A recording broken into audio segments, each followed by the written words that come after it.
So we're going to talk about 10 questions to ask yourself if you are considering a vaginal birth after cesarean. Hi, my name is Kitty Hackle. I'm a registered general nurse. I'm also a birth and postpartum doula, hypnobirthing instructor, antenatal educator, and international board certified lactation consultant. And today we're going to be talking about the 10 questions that I would love for you to start asking yourself if you are considering striving for a VBAC. Okay, so the first thing is to consider your birth space. No matter where you are in the world, you always have options. And when we consider those options, it will help us to be either more in line or less in line with what our birth goals are. And if you were striving for a vaginal birth after cesarean, certain options will be made available to you and certain options will be less available. Perhaps it's the proximity to your local hospital, maybe it's your birth centre, perhaps it's having a home birth with your national birth scheme, so in Ireland it's the HSE, or perhaps it's with private midwives, or perhaps you feel safest birthing at home without any medical professional there. So knowing what your different options are is a really fantastic place to start. So you can start doing your research, putting the feelers out there and seeing who is most in line with what your birth goals are. Okay, so the next thing that I want you to do is to start, as well as to start considering your options, to start looking at where the evidence lies in terms of success, in terms of interventions, in terms of what those options are available to you. For instance, regarding cesarean birth, a repeat cesarean birth, what feels good about that for me? What are the risks of having a repeat cesarean? What are the benefits of having a repeat cesarean? Can I sit down and write out the pros and cons for both of those options? Regarding having an induction of labour, as a mama who now has a scar on her uterus, it changes those options made available to you. And so what does that look like? Having chosen your care provider, what sort of options are they comfortable with and do they offer? And how can you best stack the odds in your favour in view of that to have a successful vaginal delivery? And so once we have all of that information, we can sit back and we can look at it all. And then in line with our first question in choosing our care provider, we want to make sure that those are both lining up nicely together. The next thing that I would recommend doing is having found reputable sources. Perhaps you've touched base with a doula or a private midwife who has helped you to find these resources, making sure then that you understand what those true actual risks are regarding a VBAC, as opposed to those risks that are maybe being portrayed to you through your healthcare provider. It is no surprise here that our healthcare providers, in particular our obstetricians, are the experts in the abnormal. And so when it comes to supporting a natural, normal physiology, they are not always the people to be going to. And sometimes their own fears and worries can come out in the care that they then offer to you. So making sure that you have the information, that you found a reputable source, and that you have somebody who's going to help you to delve into that information to find what you really need and to understand what those true risks are is really, really important. So in view of finding out what your birth goals are, it's also really important to ask yourself, how do I want to feel in birthing my baby? What do I want the feel of the room to be like? What sort of environment do I want my baby to be born into? What is most important to me when I think about what my birth experience is going to look like? And as we can fine-tune what the environment, the feelings, the support team is going to look like, it can help us to find more clarity around how we are going to get there. So the next thing that I want you to do is to identify what is most important to you in achieving the birth that you wish. And getting really down into the nitty-gritty. Is it more the practical aspect, or is it more to do with the emotional support? And when we look at our birth team. Our birth team can be made up of so many different parts and pieces. Yes, it can be the obstetrician that you have hired or the midwife you have hired, but it can also be, how am I going to support myself with all of the things? Maybe I want the best birth bowl. Maybe I want to have the most beautiful birth teas. Maybe I want to find a really wonderful chiropractor or osteopath who's going to support my pregnant body. Maybe I want to be minding myself physically so that I can feel powerful and strong moving into this birth experience. Perhaps I want to invest in more education. So I very much believe that knowledge is power, and the more we know, the less we fear. And if we can prepare for all eventualities regarding birth, we are more likely to have an empowered birth experience.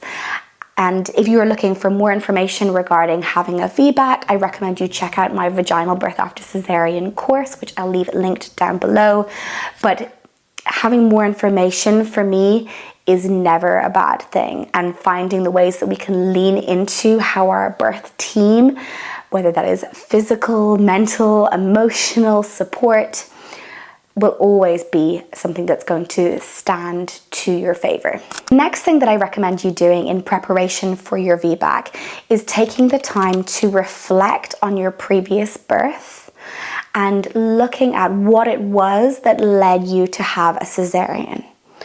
Whether that means doing a formal birth debrief with somebody who's going to help you to understand your birth notes, to be able to sort of unwind from that previous experience so that we don't carry the negativity of that into our next birth experience, or whether it's a more formal hospital debrief where you work through some of the wording, understanding your hospital notes to be able to then move on from that experience in a more critical way.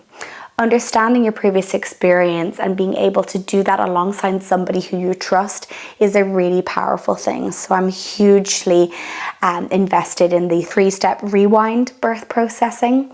And if you want a recommendation for somebody who can do that with you, I would be delighted to send them your way. The next thing that's really important to be aware of course, is being aware of any complexities that this pregnancy entails that might require or sway towards varying birth interventions or pregnancy interventions. Every pregnancy is different, and so it's really important that we look at each pregnancy as its own entity and take that information on very seriously and looking at what our different birthing options are in view of that. The next thing that I want you to think about is the recovery process that happens both after a repeat cesarean birth, but also after a vaginal delivery. And so for many of us, that is the primary reason we choose to have a VBAC, is because we want to be up on our feet and able to be with our older child at home and carry them and walking and less pain. But also with a cesarean birth, not only is the recovery that bit longer, but there are other risks that kind of come into play there. And it's really important that we look at how that recovery process is going to look and how can we support ourselves in that postpartum period, regardless as to what that birth outcome is going to be. The next thing is to acknowledge or really come to terms with any unresolved trauma that you might have experienced with that first birth. And this might mean speaking to a specially trained trauma relief provider or a counsellor who has done training in birth trauma. Birth is such a huge part of our lives, and it can either transform us for the better or it can create a huge amount of trauma moving forward. And so being able to have someone hold space for you and help you really unpick and work through those negative feelings and then help you move forward in a positive way is something that you will never regret spending your money on. The next thing that I want to touch on is just coming back to our care providers, to be aware of what a truly supportive a VBAC care provider looks like. So someone who really believes in the ability of the birthing body to birth vaginally after cesarean, versus what we call a VBAC tolerant care provider. So this typically looks like someone who is like, yeah, of course, no problem, you can have your VBAC.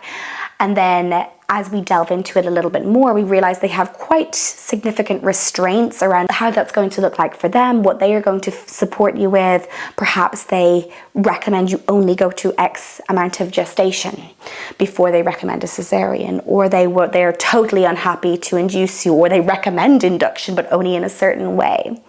And so by delving into these questions sooner rather than later, you're going to be able to really unpick whether or not your care provider is VBAC tolerant or truly VBAC supportive. And the last thing that I want to touch on is making sure that you don't feel pressured in thinking you have to have your decision set in solid from the get-go, knowing that that decision can be flexible, that you can change your mind at any point.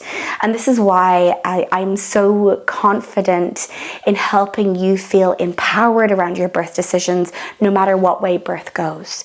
In the Empowered Birth course that I have created, we talk about preparing for every eventuality. And when we prepare for every eventuality, we can feel confident and empowered no matter what path our birth takes. So know that you can change your mind right until the last minute. And once you are the person who has changed your mind and you have not been, the decision is coming from you, you will leave that birth experience feeling much more positive and much more empowered. So those are my 10 questions that I recommend you ask yourself when you are considering a VBAC. If you're curious about preparing for vaginal birth after cesarean, I will leave the link in my bio down below.